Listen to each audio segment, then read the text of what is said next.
Toi qui n'as cessé de réfléchir toute la nuit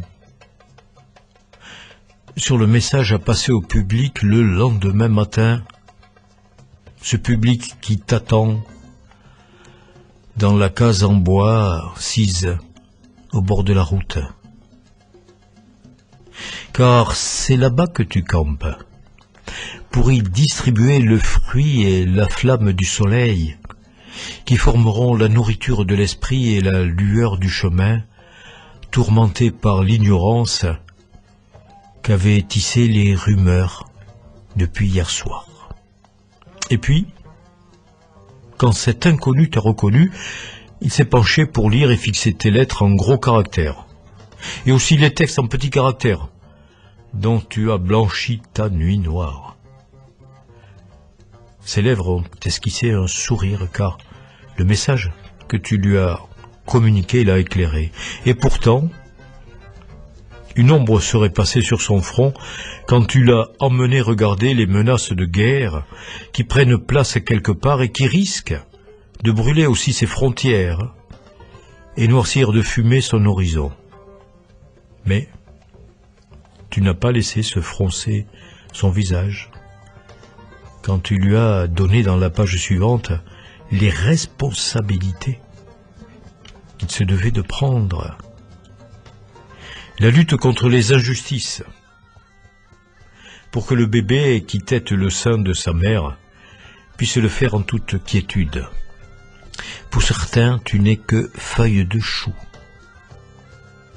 Mais en réalité, tu es le protecteur, bienfaiteur. Quand pleuvait à verse ou piquait, comme les fers de lance acérés, les remontrances des égoïstes qui se sont engraissés sur la sueur des ouvriers. Si cette fois plus dense était la noirceur de la nuit, car très forte était la tempête qui avait emporté le dernier soubassement de la case en bois du paysan. En un clin d'œil, il a vu disparaître le fruit de plusieurs années d'un effort continu. Mais tu as su murmurer dans l'oreille du lecteur afin qu'il prenne conscience de la détresse de ses semblables et se décide à porter de quoi vêtir ses frères qui n'ont plus rien pour cacher leur nudité. Tu te sentais un peu gêné en sortant là, lettre ouverte, demandant qui pouvait bien être le père du gosse que sa mère avait jeté dans la poubelle. Tu as malgré tout décidé de le faire pour dénoncer le lamentable état de l'économie et de la société.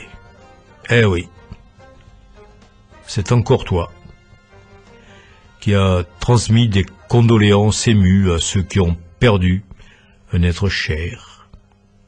C'est toi aussi qui as informé les amis de ce jeune couple qui venait d'avoir leur premier bébé hier soir. Ainsi, le public a pu, d'un seul coup d'œil, parcourir le monde entier car tu avais veillé toute la nuit.